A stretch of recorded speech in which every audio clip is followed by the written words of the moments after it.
This is my biggest commission that I've ever done, and honestly, 18 by 22 inches of blank paper is officially intimidating. There's no room for mistakes on a piece this size, so today, in part one, we're tackling the foundation and those first terrifying watercolor washes. So let's see if I can get these first base layers down without ruining the whole thing. Okay, so we're going to start off on this ginormous piece of paper.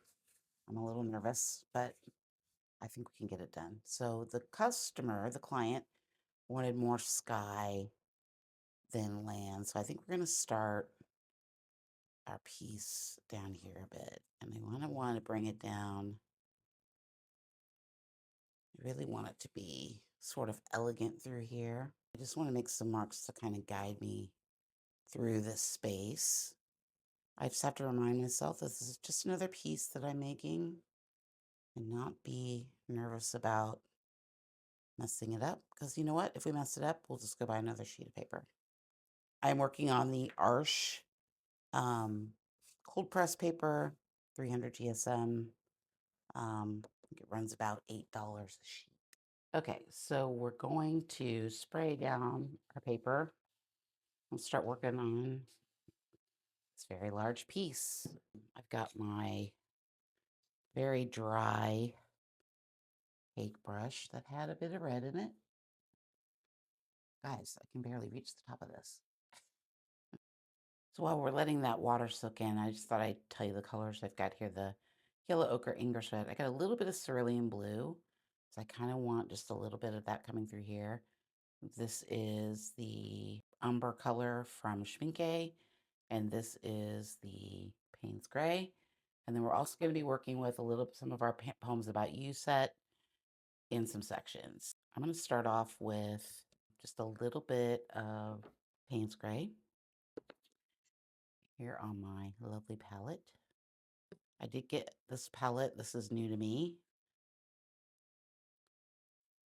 I have to remember I'm going to need a lot of color to get this to work. So this is going to be fun. I'm going to start with this brush, I think. We'll see how it goes. So I want it to be lighter here and then darker at the top. So I do have my paper tilted.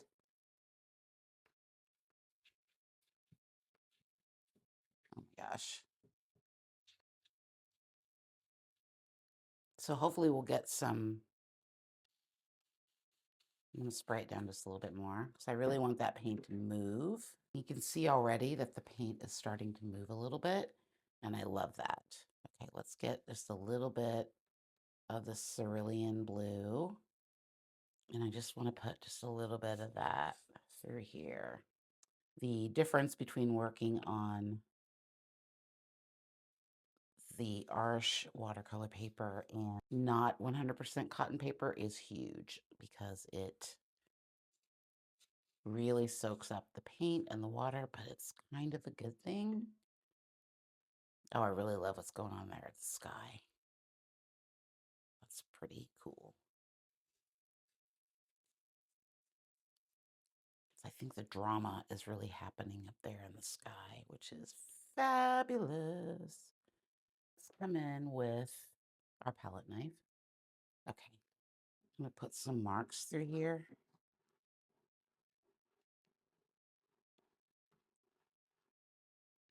And those might show up a little later.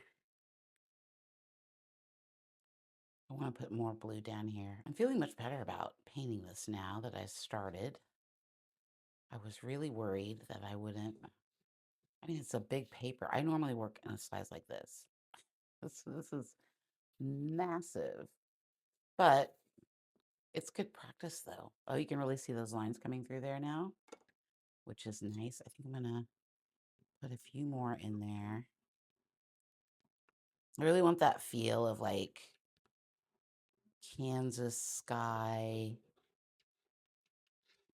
There's sometimes like plain lines coming through, and there's always this little bit of lines happening here, and I'm loving what's going on up there. So I'm not even going to touch it because I think it's perfect the way it is, and I don't know how I did it, but we're just going to leave it there. Okay, I've mixed up a little bit of the ochre, the English red, and this umber color. And I'm just going to start putting some color down here. The paper is wet.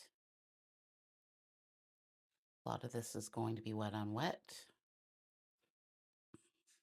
I just want to put get some marks down here. You can see how just lifting even a little bit of the board gives you really nice spreading through here. I'm going to come in with a color shaper.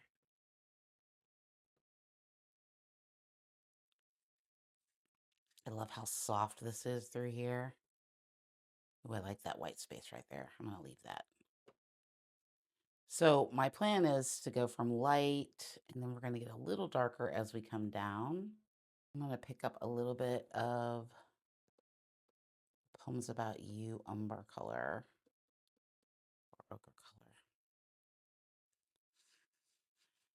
So I definitely want some gaps in there. I don't want it to be all one.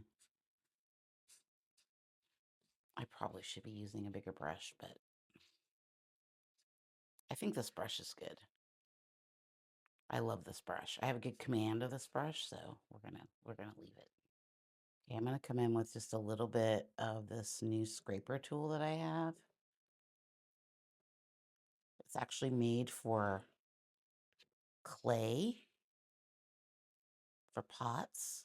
I saw another artist using it, and I just had to have it. I'll bring you in for a close-up and see the marks that it makes. Really subtle, and I thought it really kind of lent itself to the marks that I like to make, but in a different way. I got 2 of them. Here's another one that I got. This one's a little sharper. You have to be really careful though, because they're stainless steel. They will cut into your paper. I found that out the hard way. I actually did cut into my paper. You can see how you can get some really intricate marks through here. I really like those marks. I like what we've got so far. I think I'm going to let this dry and then think about what colors we're going to come back with. Okay, I've mixed up a little bit of the umber with the Payne's Gray. I'm going to spray the paper down just a little bit more. Kind of want some darker tones coming through here. You can see my paper is a little warped because it's not dry completely, but that's okay. That's going to happen. Maybe bring it up a little bit through here. Let's come in with our color shaper and pull some of these marks down.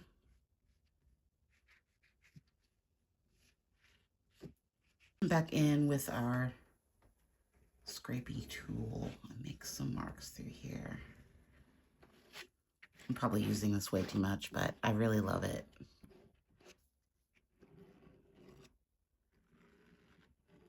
I'm really happy with the dark to light to darker color down here at the bottom, but it needs a little bit more movement.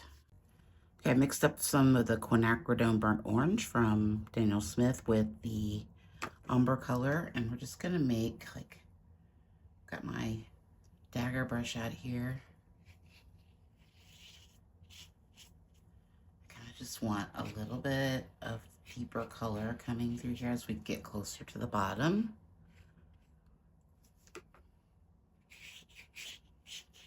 A little bit of dry brush going on here because I kind of like the marks that we got. I think I want to use a little bit of the wet edge of the burnt orange to make a mark coming this way.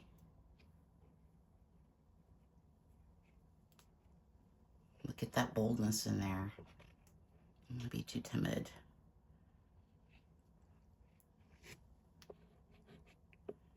Really get in there and get some good color going. I'm gonna come in with a stiffer brush here. This is just an all-purpose sort of acrylic brush, just to sort of bring down a little bit of this paint through here. Really get some movement going on there. That's gonna bring out more of the granulation, which we want. Let's come back in and make some more marks.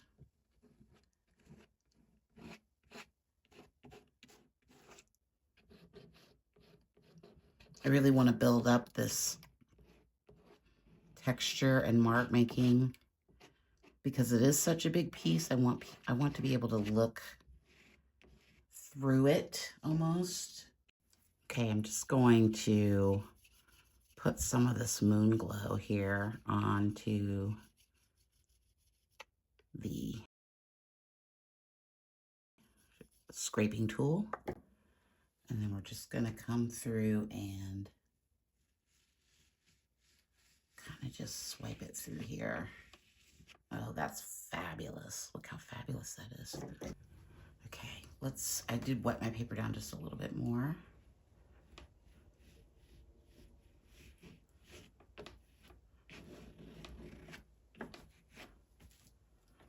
I mixed some of the Moonglow with the burnt orange there and made these marks. I think I want to make like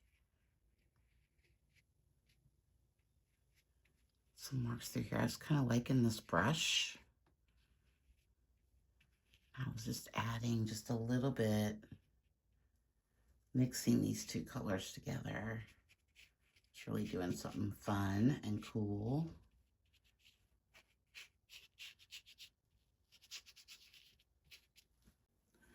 Okay, I'm going to come in with a little bit of the yellow ochre and Payne's gray. I need to put something up here, I think. I was thinking like maybe a land shape. I don't want too much.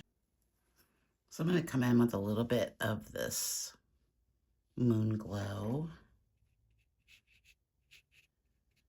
Just a little bit through here. I kind of needed it in another spot, but I didn't want to make it like all everywhere. But I think that little bit kind of brings you around a little bit. Okay, I'm going to come in with the Schmincke Desert Gray. So I really want some cool granulation through here. I know it was a little thick. It is a little thick. I did wet the paper down, but hopefully we can get some really, oh, it's already working. You can see it working. Let's spray it down a little bit more. So yeah, this is the advantage to maybe working on the Arches cold press paper is that you're going to get the ability to get some really great granulation because you can wet this paper down to no end and it is amazing. You can already see the granulation starting to happen through there. And this has a little bit of blue in it too, which is nice. I'm gonna put just a little bit coming through here as well.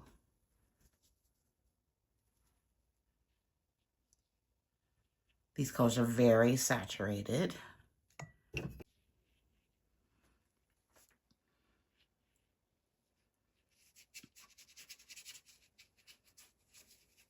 I'm going to try and preserve some of that white space. Let's come in and do some scraping a little bit.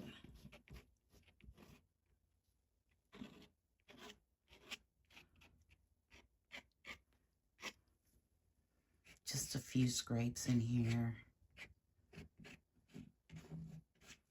What happens if we add just a little bit of this Moonglow?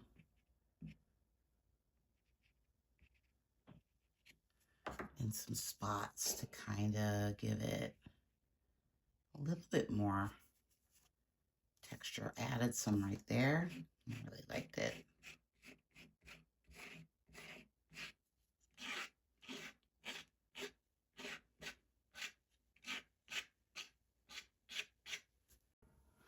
Okay, so we've got the first washes down and still drying.